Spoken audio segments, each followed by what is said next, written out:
Milk Booster, jerawat di payudara. Halo, selamat datang di Kriwil, ngobrolin kesehatan bareng aku, Bidan Kriwil. Hari ini kita akan ngobrolin soal nipple blister atau milk blister. Ini adalah salah satu permasalahan yang cukup sering dialami oleh ibu menyusui. Apa sih milk blister itu? Jadi milk blister itu adalah kondisi di mana timbul jerawat, biasanya di area puting atau di area areola ini. Nah, jerawat ini walaupun kecil, tapi kadang-kadang nyeri dan bikin gak nyaman saat ibu menyusui. Nah, milk blister ini terjadi kalau misalnya ada kulit yang tumbuh atau pori-porinya itu tertutup, sehingga akhirnya ASI-nya itu terjebak, jadi ASI-nya nggak bisa keluar. Nah, itu yang bikin milk blister ini terasa nyeri. Milk blister berbeda dengan lecet, karena kalau lecet biasanya dia itu lebih luas ya, area yang lecet atau yang luka itu lebih luas. Sedangkan kalau milk blister itu hanya kecil gitu, kadang-kadang kayak pelentolan jarum pentul itu loh, ya kayak jerawat, kayak milia gitu. Jadi hanya melentung kecil aja dan dia biasanya mengkilap, biasanya warnanya putih atau kuning. Meskipun bisa juga sih dia berwarna merah kalau misalnya isinya bukan ASI, tetapi dalamnya itu darah. Jadi jangan disamakan antara milk blister dengan lecet ya, karena memang berbeda secara penampakan. Nah, kenapa sih bisa terjadi milk blister ini? Milk blister ini bisa disebabkan karena yang pertama adalah pelekatan bayi ketika menyusu kurang tepat gitu ya. Jadi itulah sebabnya kenapa ibu itu harus banget wajib mengetahui bagaimana sih pelekatan bayi yang benar ketika menyusu. Karena pelekatan yang kurang tepat itu banyak sekali menimbulkan masalah. Misalnya muncul milk blister, terus putingnya jadi lecet, kemudian bisa juga terjadi bendungan ASI.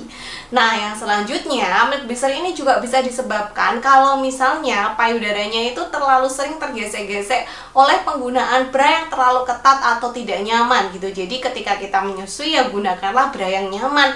Kalau misalnya kita pakai bra yang terlalu kecil gitu kan, padahal kan ujung puting ini biasanya sensitif ketika menyusui, apalagi kadang-kadang lembab ya, basah, ada ASI-nya gitu. Nah, kegesek-gesek lama-lama bisa jadi luka, bisa jadi pori-porinya tertutup itu tadi, akhirnya ASI-nya nggak bisa keluar dan muncullah milk blister. Kemudian bisa juga karena produksi ASI yang sangat banyak atau hiperlaktasi. Jadi ada ibu yang ASI-nya kurang, tapi ada juga ibu yang ASI-nya tuh turah-turah gitu ya. Nah, hiperlaktasi ini juga bisa menyebabkan terjadinya milk blister. Dan yang terakhir adalah kalau misalnya ada jamur. Biasanya ini kalau misalnya kita kurang menjaga kebersihan mulut bayi atau kurang menjaga kebersihan payudara kita.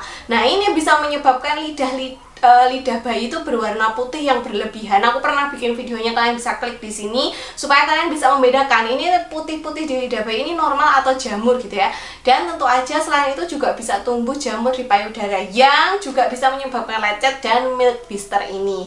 Nah, milk blister atau nipple blister ini sebenarnya bisa hilang sendiri ibu-ibu, tetapi ya kalau misalnya terlalu nyeri itu ada beberapa hal yang bisa ibu lakukan.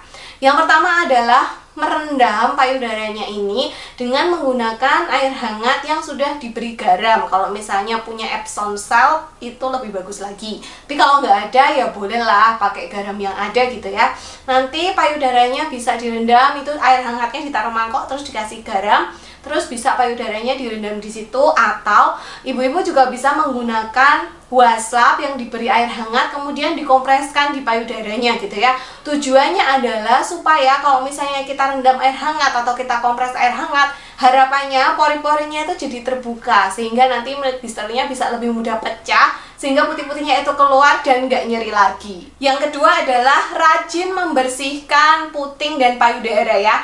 Aku sudah pernah bikin video gimana cara membersihkan payudara, tetapi ibu-ibu juga bisa menggunakan kapas yang diberi air hangat.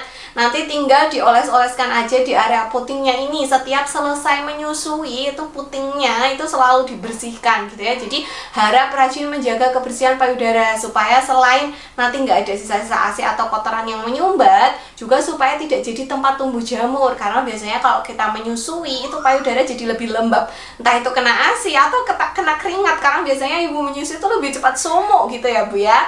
Nah, selain itu ibu juga bisa menggunakan bra yang nyaman ya, karena salah satu penyebab milk blister itu bisa karena tekanan pada payudara, gesekan karena penggunaan bra yang terlalu kekecilan. Jadi ibu bisa menggunakan bra yang nyaman.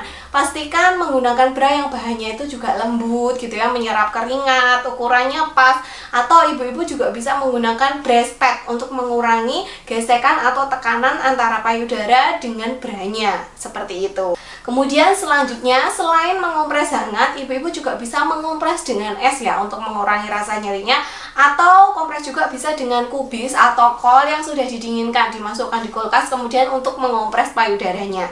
Dan yang terakhir, ibu-ibu juga bisa mengkonsumsi anti nyeri. Kalau misalnya memang nyerinya sudah sangat berlebihan, ibu-ibu bisa mengkonsumsi paracetamol atau bisa juga periksa ke dokter dan bidan terdekat supaya nanti diberi pengobatan gitu.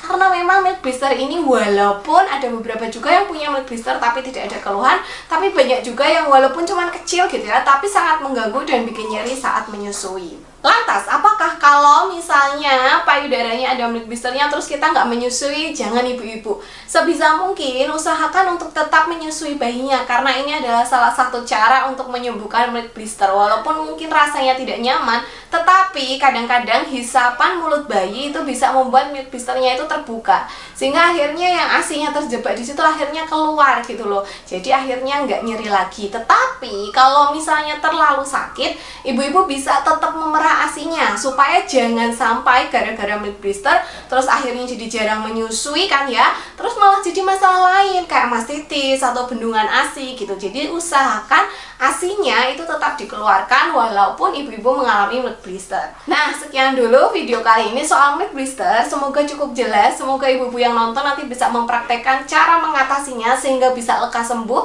Semoga selalu lancar mengasihinya, sehat ibu dan bayinya ya.